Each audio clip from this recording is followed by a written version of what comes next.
Hello, welcome to this exciting module on how OvalEdge can help identify changes to your source system, understand the impact of changes, and manage those changes. So let's get started. To identify changes, you can use the compare schema, which compares changes across two different schemas. To identify the impact of changes, run an impact analysis. To manage those changes, create a project, invite users to the project who can work on curating the reports or communicate the developers that certain changes must be made to the data objects. Now let's see these features in action. Go to my OvalEdge instance. Let's go to the advanced tools because that is where the impact analysis, compare schema, and other advanced features are available. If I go to my compare schema, on the left side, I have my source. On the right side, I have my target. Compare schema is a comparison between source and target. Let's pick up a connection. I want to go with Snowflake. Schema is selected. On the right side, I have Snowflake none, and then a different schema. Let's click on compare schema. Let's look at some examples here. On the table, you see all the tables that are part of the schema. Left count shows all the columns that are part of the source schema. Right count shows all the columns that are part of the target schema.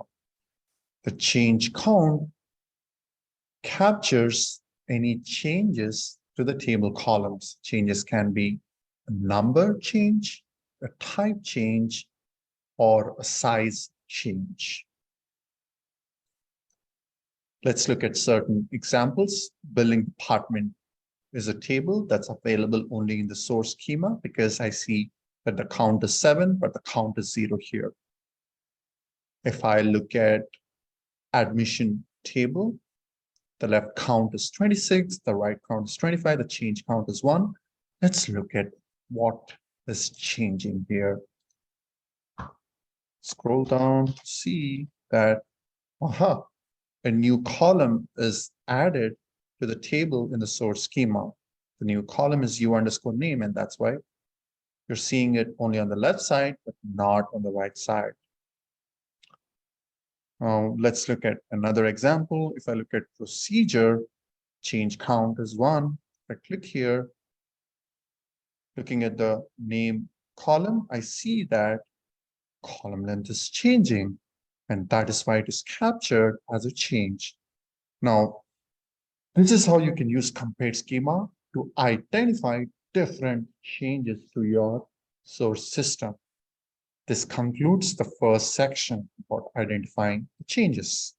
The second part is, how do you understand the impact of changes? Because the changes can cause impact in many hundreds of downstream objects, and it's not going to be easy to do it manually. And that's where OvalEdge's impact analysis can quickly show all the places where the data objects might be impacted. To do that, I can add any particular data asset to my impact analysis. In this case, let's add name to the impact analysis because that's what is changing, and we want to understand if any reports or downstream objects are getting impacted. I want to do a downstream impact analysis. I already created a project called demo. I'm just going to select that project.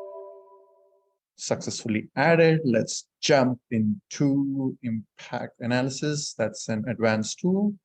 Go to advanced tool, impact analysis, go to the demo section.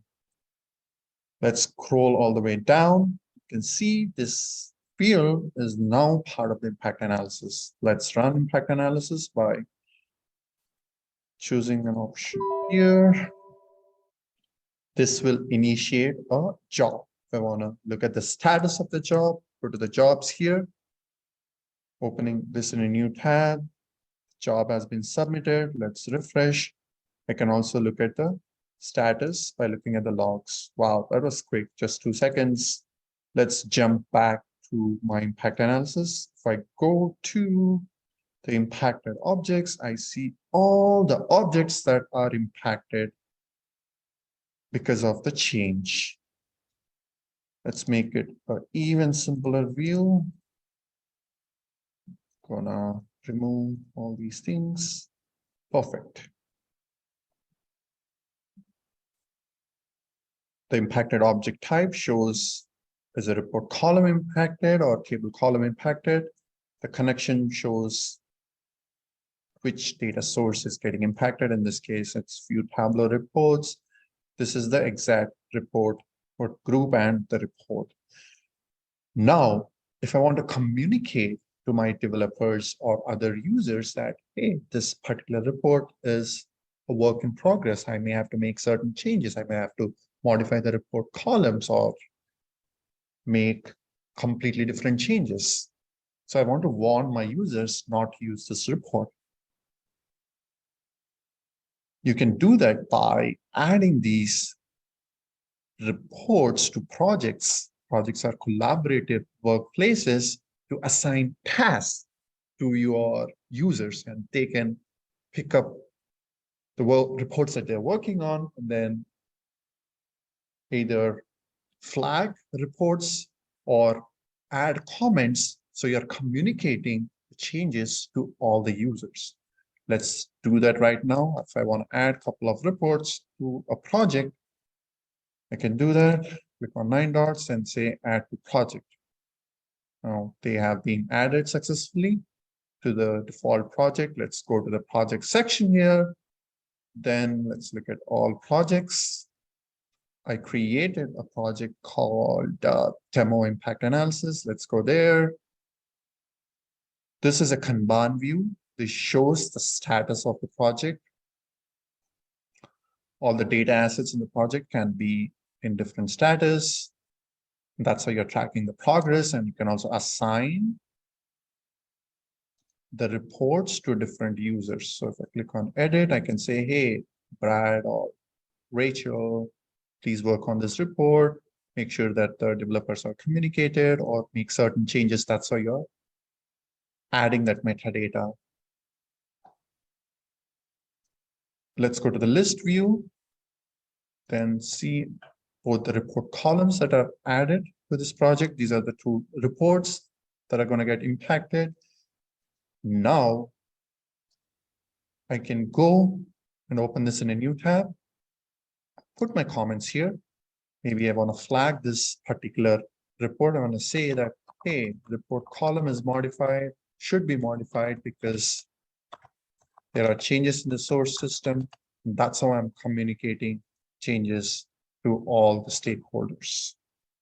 This is how OvalEdge can be used to identify the changes that are happening to the source system, understand the impact of changes, and use the project feature to assign tasks, manage those changes, and communicate those changes to all the stakeholders. Thank you so much for watching.